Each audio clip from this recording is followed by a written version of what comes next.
Hello friends, welcome back to the channel and today we are going to talk about Scrum events. ठीक है।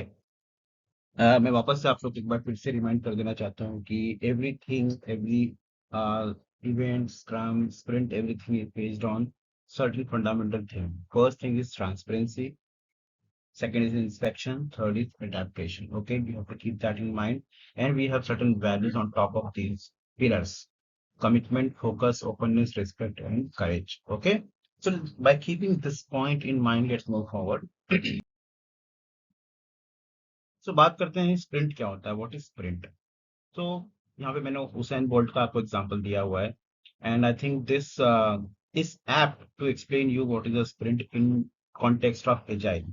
तो sprinting is running over short distance, छोटा distance पे run करना है at the full speed, पूरी speed से run करना है, and in a limited period of time. ऐसा नहीं है कि दिन भर का टाइम दे दिया आप तोड़ते रहो, ठीक है। सो टॉप शॉर्ट डिस्टेंस है, टॉप स्पीड में रन करना है और टाइम लिमिटेड है ना। याद रखना, short distance, top speed, limited time. आगे बढ़ते हैं। अब देखते हैं कि स्प्रिंट बेसिकली क्या होता है। स्प्रिंट एक कंटेनर इवेंट होता है। कंटेनर इवेंट मतलब क्या? Everything is time boxed. Fix time के अंदर हमको सर्टेन चीजें करनी है। और कौन सी चीजें करनी है? प्रोडक्ट बैकलॉग आइटम्स को रिफाइन करना है, स्प्रिंट प्लानिंग करनी है, डेली स्क्रम्स कंडक्ट करने हैं, स्प्रिंट रिव्यू करना है, स्प्रिंट रिव्यू रिट्रोस्पेक्टिव करना है, और जॉब करना है। मेन इंपॉर्टेंट जो डेवलपमेंट का वर्क है वो करना है ना। So this is what we have to do.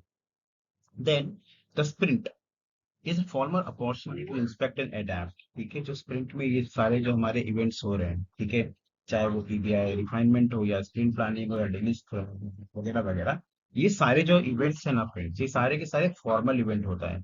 When I से फॉर्मल इवेंट, इसका मतलब everything is documented and shared across leadership, across your stake holders और वॉट एवर जो भी है, ठीक है। तो these are formal opportunity to inspect and adapt. हम क्या कर रहे हैं वो चेक करेंगे, और अगर कुछ गड़बड़ है, कुछ ठीक करनी है चीजों को, तो हम ठीक भी करेंगे, है ना। आगे बढ़ते हैं। Heartbeat of scrum. ठीक है, स्प्रिंट क्या है? Heartbeat of scrum. जैसे हमारा दिल धड़कता है तो हम चलते हैं, है ना। We are able to do something. Same way में स्प्रिंट जो है हार्ट बीट है। जैसे ही एक स्प्रिंट स्टार्ट होती है, थिंग्स स्टार्ट मूविंग, चीजें काम स्टार्ट होता है। जैसे ही एक स्प्रिंट एंड होती है, दूसरा स्प्रिंट तुरंत चालू हो जाता है, उसके बीच में कोई गैप नहीं होता है, ठीक है। वरना क्या, अगर हमारा दिल लेट से हर संडे को धड़कना बंद कर दिया तो मर जाएंगे ना। सेम वे में स्प्रिंट जो है, it's a heartbeat of scrum. वो बंद नहीं होता है, एक खत्म हुआ दूसरा चालू हो जाता है ना। सो होप आपको ये चीजें क्लियर हो रही होंगी। ओके, आगे बढ़ते हैं। और क्या होता है? सो स्प्रिंट के अंदर you can not make any change to the sprint goal which can endanger the goal itself। ठीक है। लेट से हमें एक फंक्शनलिटी क्रिएट करना था to incorporate a payment gateway, है ना। लेकिन आपने कुछ ऐसा चेंज आप इम्प्लीमेंट कर रहे हो जिसकी वजह से वो जो हमारा पेमेंट गेटवे इनकॉर्पोरेट करने वाला गोल है वो मीट ही नहीं हो पाएगा। तो वो चेंज नहीं करना है। तो ऐसा कोई भी चेंज जिससे हमारा स्प्रिंट गोल जो है, जो 1 मंथ का हो या 15 डेज का, जो भी हमने डिसाइड किया स्प्रिंट, उसके अंदर जो भी हमने डिलीवरी कमिट किया हुआ है, उसको अगर हैम्पर कर रहा है या वो डिलीवरी पे रिस्क आ रहा है, तो हम उस चेंज को नहीं इंक्लूड करेंगे। Keep that in mind, very important point.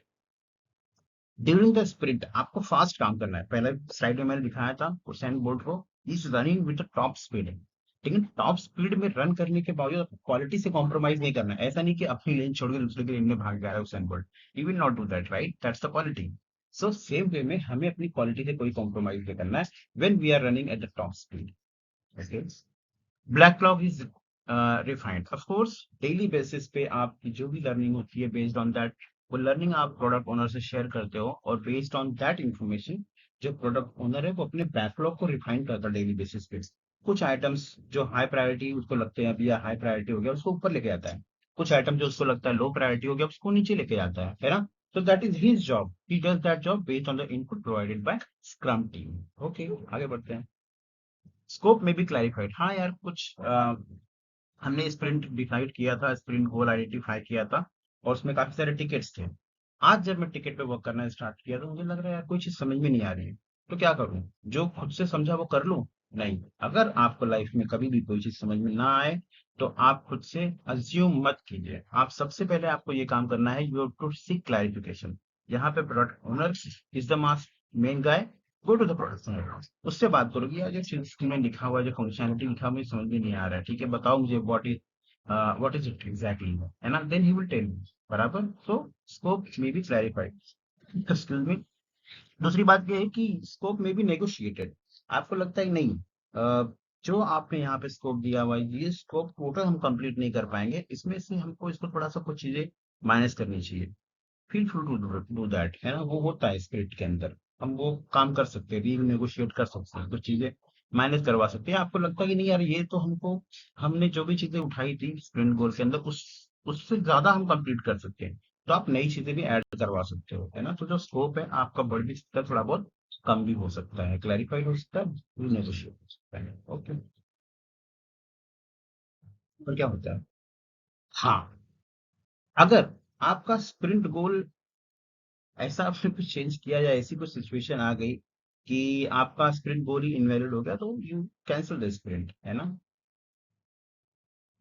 Learning and risk, so first point पे मैं वापस जाता हूँ कि when does your sprint goal becomes invalid, so that is when let's say your duration of the sprint is too much too long, ठीक है, बहुत ज्यादा अगर लॉन्ग हो जाता है, 6 महीने का आपने रख दिया है, उस वक्त आपका जो स्प्रिंट गोल है वो इनवैलिड हो जाएगा, because you cannot have visibility के कि 6 महीने बाद क्या होगा, 3 महीने बाद होगा, इसके लिए नॉर्मली जो स्प्रिंट होता है इट इज 1 मंथ 2 मंथ ऐसे ही होता है, 1 मंथ के ही मोस्टली स्प्रिंट होते हैं, है ना। When you have shorter sprint, shorter sprint हम उस वक्त करते हैं जब हमें बहुत सारी लर्निंग की जरूरत है, ठीक है, हमें बहुत सारा क्लैरिटी नहीं है, ठीक है, उस वक्त हम लोग छोटे स्प्रिंट को उठाते हैं, 15 डेज का स्प्रिंट उठाते हैं, वहां पे हमारी लर्निंग फास्ट होता है, रिस्क हमारे सामने होते हैं, we can mitigate the risk immediately, तो वो उसका एक फायदा हो जाता है, so that is the benefit of having a small sprint, okay.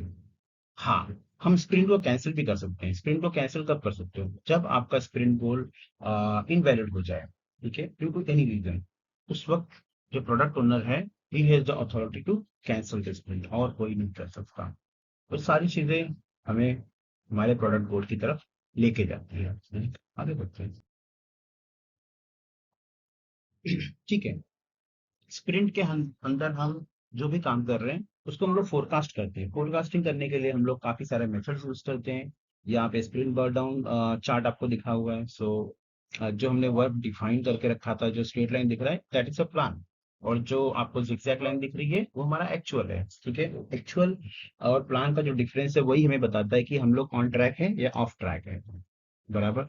दूसरा मेथड बर्न अप चार्ट हो सकता है, बर्न अप चार्ट मतलब क्या, आपने क्रिकेट के मैच में देखा होगा, फर्स्ट टीम ने कैसे परफॉर्म किया था, उसके ऊपर ही ऑन टॉप ऑफ दैट दूसरी टीम का भी स्कोर आने लगता है, तो यू गेट अ फीलिंग कि हाँ यार जो रन रेट से पिछला बंदा चल रहा था, पिछली टीम ने किया था, हमें उससे ऊपर ही रन रेट रखना है, अगर वैसा है then you end up early, आपको जीतने की आपकी चांसेस बढ़ते हैं, यू गेट अ फीलिंग कि क्या हो रहा है।